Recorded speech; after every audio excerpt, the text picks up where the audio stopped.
Saudara, masyarakat luas diminta untuk mengkritik atau memberi masukan jika ada maladministrasi di pemerintahan. Apakah ini akan dibarengi dengan kesiapan birokrasi pemerintah dan bagaimana seharusnya mengkritik pemerintah tanpa tersandung jeratan hukum terutama Undang-Undang ITE. Nah, kami akan membahasnya bersama pakar komunikasi yang juga Dekan Fakultas Ilmu Komunikasi Universitas Padjadjaran Bandung, Dadang Rahmat Hidayat, dan juga salah seorang selebritas tanah air, Ketua Siberkreasi Indonesia, Yosi Mukalu. Pak Dadang, Bung Yosi, selamat pagi.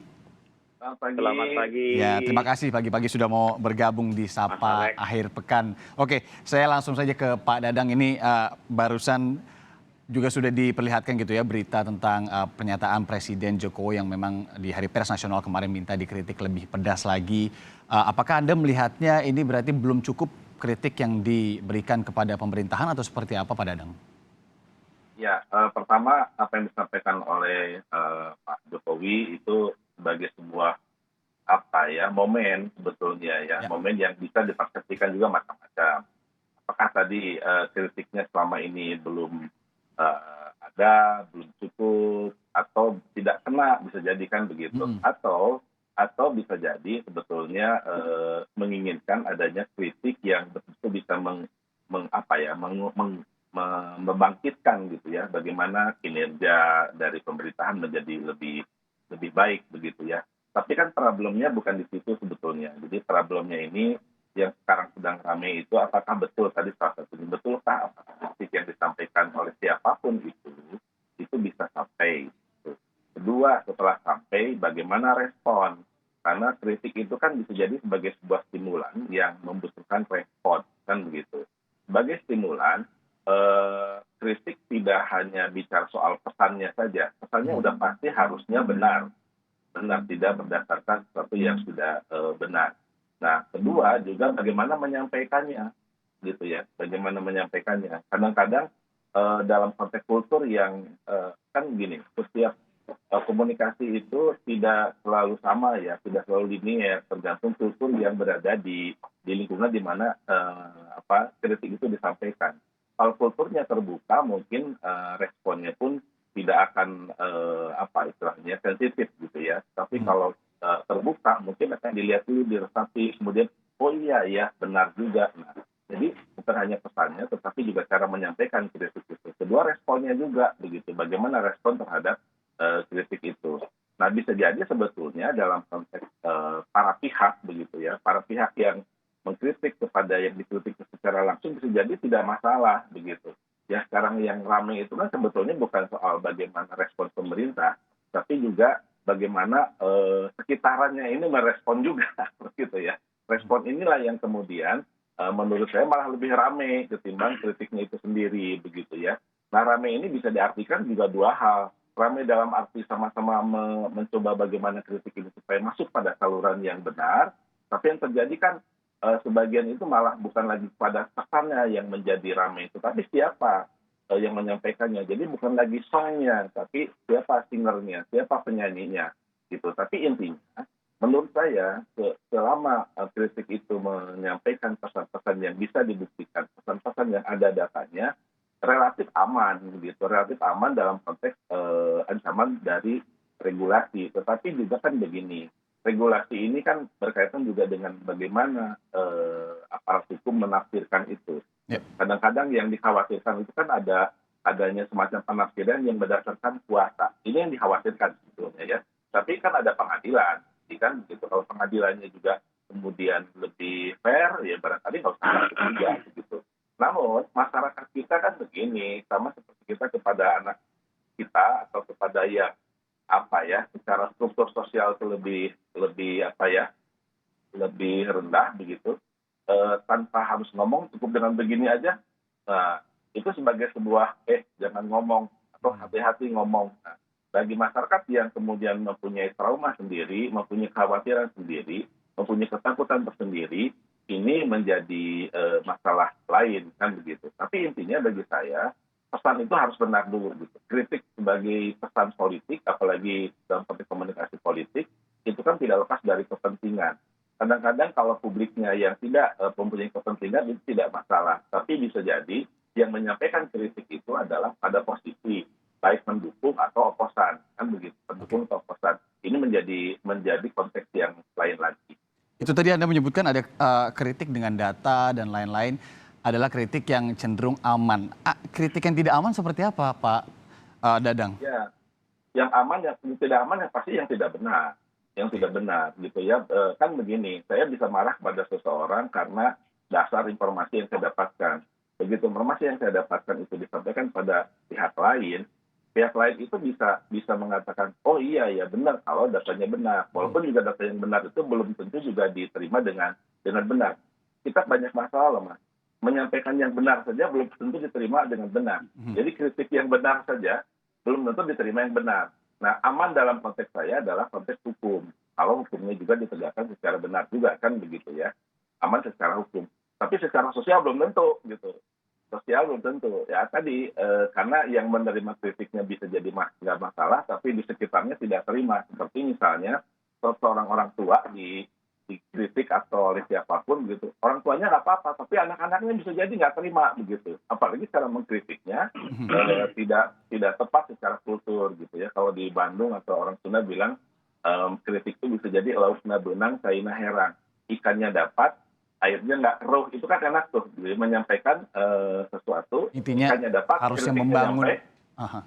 harusnya Ya, membangun dan ada solusi juga dari kritik tersebut gitu, Pak Dadang ya? nah itu level yang tertinggi gitu ya.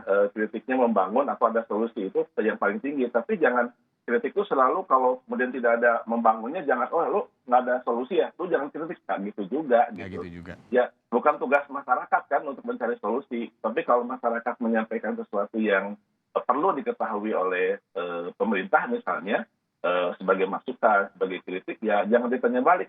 Lu cuma kritik doang, mana solusinya? Ya akhirnya orang malas untuk mengkritik. Ya, Begitu. karena sejatinya salah satu fungsi pelayanan publik juga itu ya, mau Ya, kritik oleh masyarakat tentunya. Bung Yosi, oke. Bung Yosi, Anda melihatnya kalau dari aktivitas yang selama ini dilakukan di siberkreasi betul ya, mungkin bisa dijelaskan sedikit nggak siberkreasi ini fokusnya akan seperti apa sih sekarang? Ya, siberkreasi itu kan gerakan nasional literasi digital. Jadi kita itu memang fokusnya di kegiatan literasi digital. Termasuk salah satunya ini mengajarkan bagaimana membentuk sebuah etika dalam internet atau netiquette. Nah, saya rasa kalau kita membahas soal kritik mengkritisi ini, memang masuknya di situ ya. Oke. Perlahan-lahan akan terbentuk. Cuman memang masyarakat masih banyak yang bingung mengkritisi yang baik dan benar itu seperti apa.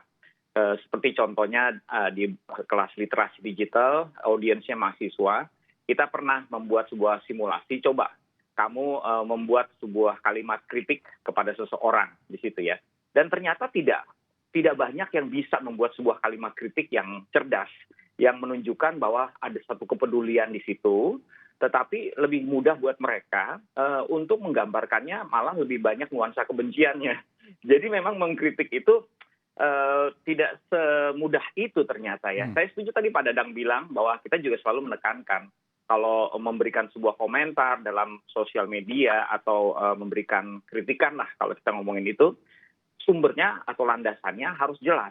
Kalaupun jelas kita pastikan itu kredibel atau tidak.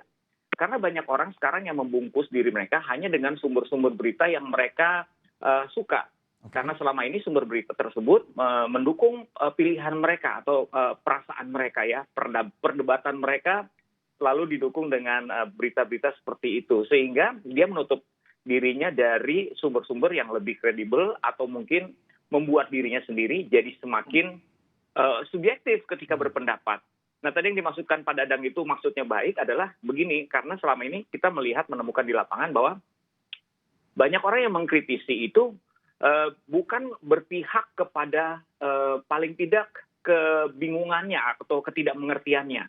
Yang idealnya memang berpihaknya kepada masyarakat banyak.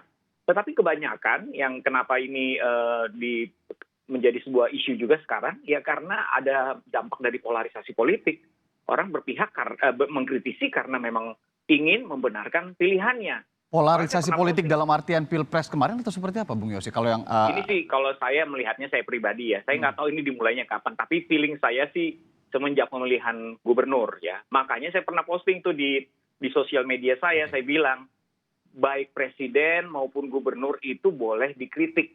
Kenapa saya menyebutkan dua itu? Karena ya memang pendukung mereka lah yang paling banyak sering berantem. Jadi saya bilang mereka berdua sebenarnya boleh dikritik. Tetapi saya bilang yang kadang-kadang membuat mereka sepertinya tidak bisa dikritik adalah pendukung-pendukungnya yang fanatik. Ya. Nah ini yang perlu disoroti ya. Maksudnya saya melihat di sini kan kita lagi mengangkat isu buzzer. Buzzernya sendiri tidak pernah dibuktikan gitu ya. Kalau misal buzzer itu kan orang kita mesti punya definisi yang sama lah. Apakah ini adalah alat pemerintah, artinya didanai oleh pemerintah atau tidak? Dalam beberapa interview saya lihat tidak ada yang pernah mengaku didanai pemerintah. Mungkin ada yang mengaku waktu zamannya kampanye. Tapi kalau di zamannya kampanye itu terhitung berarti sebagai alat kampanye. Ya kan, karena yang membiayai belum resmi menjadi pemerintah atau mungkin cuma partai tertentu, saya nggak mengerti lah itu. Jadi ini harus ditemukan juga, benar nggak ada buzzer? Atau jangan-jangan memang hanya pendukung pemerintah yang fanatik. Karena kontennya konsisten, mendukung pemerintah terus. Ya kan, itu apakah itu mungkin? Ya mungkin-mungkin saja. Saya senang sekali kalau misalnya itu bisa dibuktikan ada atau tidak. Karena kan saya juga di pertengahan tahun kemarin terkena isu ini kan, dianggap bahwa literasi digital, kita punya program namanya School of Influencer, dihubungkan dengan buzzer ini. Padahal wow, sama sekali nggak ada hubungannya. Oke, tadi yang lebih di apa ya, ranah edukasi digital itu juga penting. Tadi Anda juga sebutkan bahkan di tingkat mahasiswa menyampaikan kritik pun masih ada yang belum terlalu ini. Bisa disebutkan mungkin Bung Yosi contohnya ketika itu seperti apa kritikan yang dituliskan waktu itu? Iya, waktu itu sih kalau simulasi kan mudah ya. Jadi ada misalnya diambil secara random salah satu peserta di dalam kelas literasi digital tersebut yang mungkin mereka sebagian besar kenal. Karena audiensnya kan satu kampus gitu ya. Terus dibuatlah sebuah situasi bahwa orang ini melakukan hal seperti ini. Misalnya suatu hal yang terlihat tidak menyenangkan oleh teman-temannya. Nah, teman-temannya ini bagaimana kamu mengkritisi tindakan dia? Bagaimana kamu menegurnya lewat kalimat, ya? Kalau misalnya berupa teguran atau kalaupun ya coba buat sebuah kalimat kritikan kepada teman kamu ini. Nah, kebanyakan itu ya dalam chat kan kita buatnya di chat lah, bisa dilihat kan kalau pakai platform meeting seperti ini.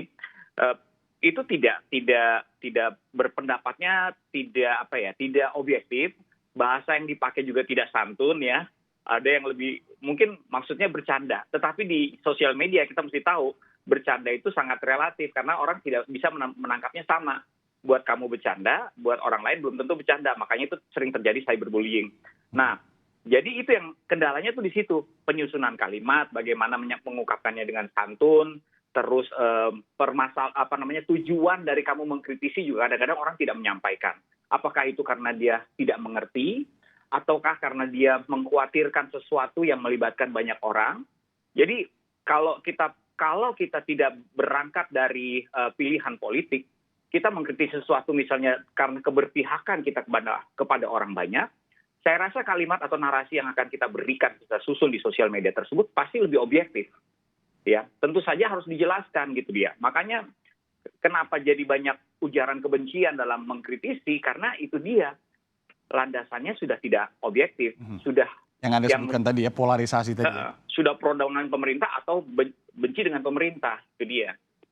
Ya, Pak Dadang, kalau untuk tadi disebutkan juga oleh Bung Yosi, mungkin kesini karena memang ada lembah media sosial ini juga tadi perlu diatur sedemikian rupa. Kalau dari pemerintah mungkin juga sudah banyak aturan atau regulasi yang kemudian berpapasan atau berjalan berbarengan dengan adanya sosial media di Indonesia. Kemudian juga Bung Yosi tadi juga menyampaikan untuk di ranah edukasi literasi digital ini juga penting. Tapi pertanyaan saya begini Pak Dadang, kalau kritik ini dibikin sedemikian rupa, ada cara-caranya termasuk mungkin di kata-katanya, kalimatnya yang jangan sampai A, B, C, D, F, G.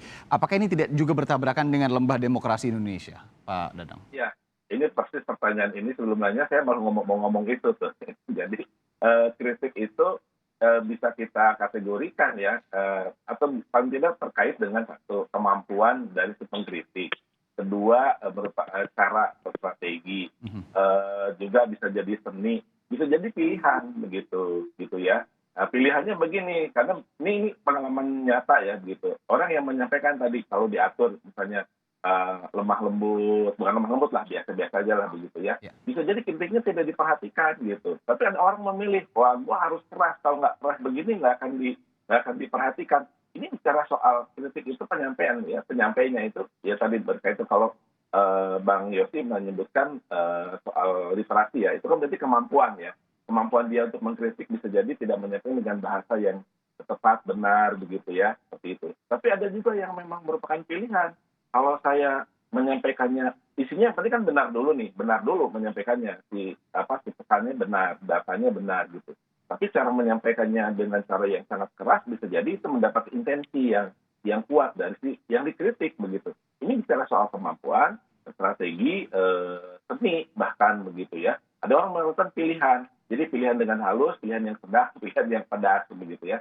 Nah kata pedas pun juga sebetulnya kan intinya pedas itu lebih kepada kalau saya yang dikritiknya nyelekit gitu kan. Oh pedas nih kan begitu ya. Kalau nyelekit mungkin responnya akan lebih kuat ketimbang misalnya ya cabenya cabai level 1 ya kayak seblak ya gitu ya gitu. Level 1 biasa-biasa saja, tapi kalau level 10, nah ini betul Bang, ini soal kritik ini juga soal seni gitu ya. Jadi tidak bisa orang mengatakan diatur yuk. Nah kalau diatur betul tadi, jangan-jangan diatur itu secara demokratis jadi penyampaian kritik secara terpimpin ya, kalau bahasanya begitu. Saya pikir nggak benar juga sih, penyampaian kritik secara terpimpin. Dibuat panduannya begini. Nah itu bicara soal kapabilitas, kemampuan itu boleh. Tapi soal cara, pilihan, supaya sebuah kritik itu bisa sampai dengan cepat, tepat, dan direspon dengan cepat pula, tapi itu lain hal. Oke, nah kemudian bagaimana mengkritik yang tadi kalau Pak Dadang bilang pedesnya ini lebih dari level 1 tapi tetap di tujuan yang benar dan juga mungkin caranya yang juga benar. Ini akan kita bahas saudara usai Sapa Indonesia Akhir Pekan kembali tetap di Kompas TV.